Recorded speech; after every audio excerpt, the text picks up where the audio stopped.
आगान होबाय मा बुंगोन? गिबियावनो मीडिया पार्सन नोंथांमोननिसिम आंनि खुलुमनाय सिबिनाय बावहरबाय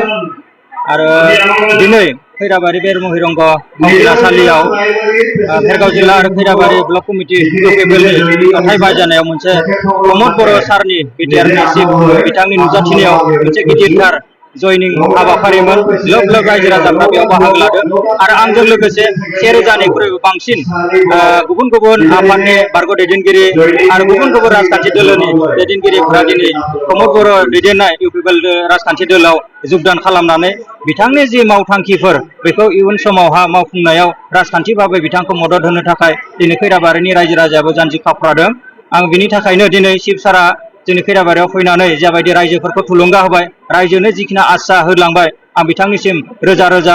साबायखर बावदों खैराबारि ओनसोलनि सासे बेक्ति जानानै। आरो जिहेथु जोङो मोनसे बिसायख'थिखौ इलेक्सनखौ राजनितिखौ बड'फा उपेन्द्रनाथ ब्रह्मआनो बुंलांदों जे बर' हारिनि जोंनि समस्या समाधान खालामनाय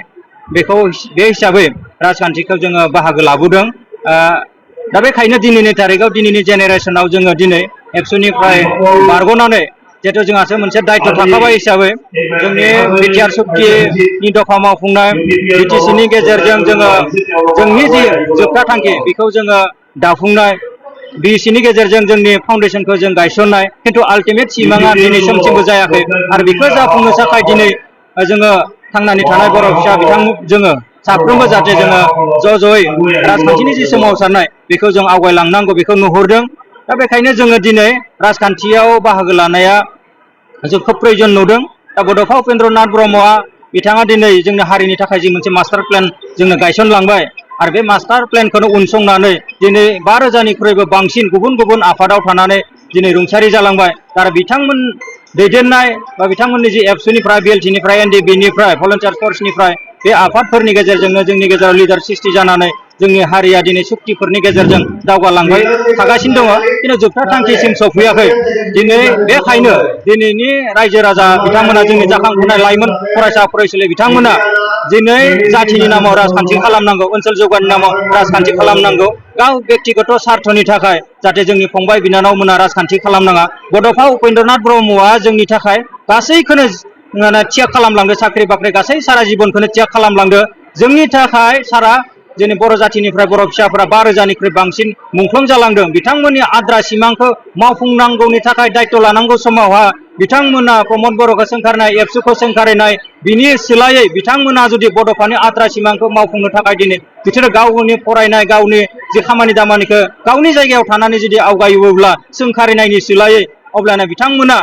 बुजि मोनगोन। आरो बड'फा उपेन्द्रनाथ ब्रह्मआ मानो राजखान्थि खालामनांगौ होननानै बुंदोंमोन आरो मानि थाखाय जोङो बेबायदि सोमावसारनायाव बाहागो लादोंमोन, बिथांनि जिउ जारिमिनखौ आथिखालनि लाइमोन फरायसा फरायसुलि बिथांमोना फरायनांगौ। स्पेसियेलि साफा सानै जि फरायसा ससियेल मिडिया फेसबुकआव बुङो जे एबसुखौ रायो, जोंनि दानिनि दैदेनगिरिफोरखौ रायो। दा बेखायनो जोङो बुंदों जे बेबायदि सोंखारिनाय बिथिंनिफ्राय गोजानाव थानानै जाहाथे हारि दानायाव नों आं बयबो साफ्रोमबो जितु जोंनि मुंख्लंफोरनि सिमां बड'फानि सिमां बेखौ जोङो फैबाय थानाय समावहा खम समनि गेजेराव जितु जाफुंसारनि मोनसे मिजिंखौ जों नुहुरदों। बेखायनो बे मोनसे मिशनाव जोङो बयबो लोब लोब बाहागो लायोबा जोंनि जि मोनसे मास्टार माने जोंनि सिमांमोन बड'फानि सिमांमोन, मुंख्लंफोरनि सिमांमोन, बे खम समनि गेजेराव जानो हागोन, जागोन, आंहा बेहा मोनसे दृढ़ बिसास दङ। बेखायनो दिनै सोरबा आंखौ गाबोनो राजखान्थियाव दिनै राजखान्थियाव हाबनायथाय गाबोनो गोबां मानसिया सोंखारिनो हागौ। आं सोंखारि जानायखौ गियाखै। बै समाव गुलि गावजानानै गोबां जोंनि न'खर बाय बाहागिया सेक्रिफाइस खालामबाय। दिनैयो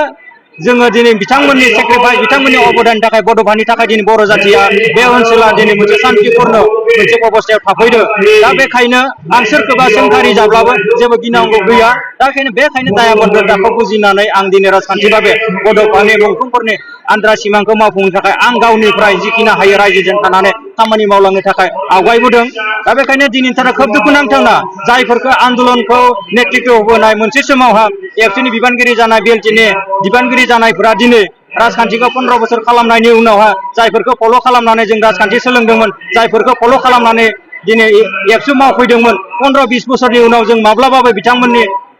बिथांमोनजों राजखान्थि भाबै संगठन भाबै जाथिया दिनै सुग्रुफैगोन होनना जों सानाखैमोन। दा बेखायनो बेबायदि दुखुनांथावना थासारि जोंनियाव हयथ' लिडारा हयथ' सिगांबो साफा सानै दंमोन, दाबो दङ। दा बेखायनो जोंनि मोनसे मास्टार एजेन्डाखौ मावफुंनो थाखाय जों गुबुन जेबो गोदान खामानि मावाखै बिथांमोना हाग्रामा महिलारि लोमस्राव दैमारि महेश्वर बर' दा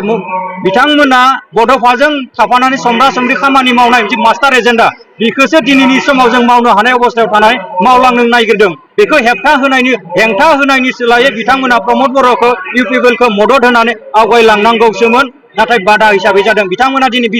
गावनि फंबाय गावनि गथ' बैसोनि जोंनि जेनेरेसनखौ थुलुंगा होनानै बोसोन होनानै थांनांगौ समावहा दिनै जोंनि बादा हिसाबै हेंथा हिसाबै जानाया जोंनि जाथिनि थाखाय ओनसोलनि थाखाय रायजोनि थाखाय खोब दुर्भाग्यजनक बिथांमोना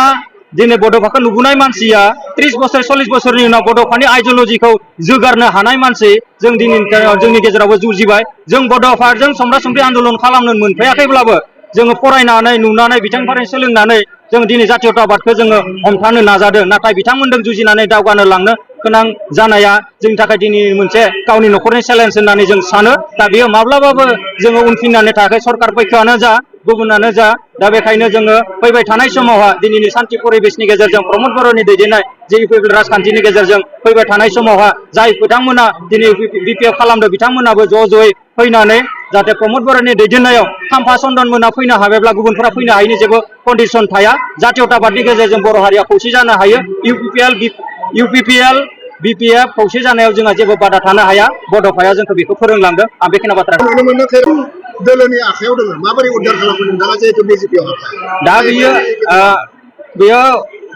दा बिजेपिनि एमएलए बिथाङा दङ मा मावनो हादों हायाखै जों मिथिबाय बे समाव बारा बुंनांगौ होननानै आं साना फैबाय थानाय समावहा बर' जाथिया मोनसे सिद्धान्त लादों खैराबारि रायजो समष्टिनि रायजो राजा बर'जों लोगोसे गुबुन गुबुन हारि माहारिनि रायजो राजाफ्रा मोनसे सिद्धान्त लादों फैबाय थानाय समावहा इउपिपिएलनि बिजाथिया जायानो जायाथों मानो बिथांमोनखौ देरहाहोनो थाखाय जानजि खाफ्रादों बिनिनो इसारा दिनैनि बे लोब लोब मयरंग फावथिनासालियाव प्रमद बर'नि जि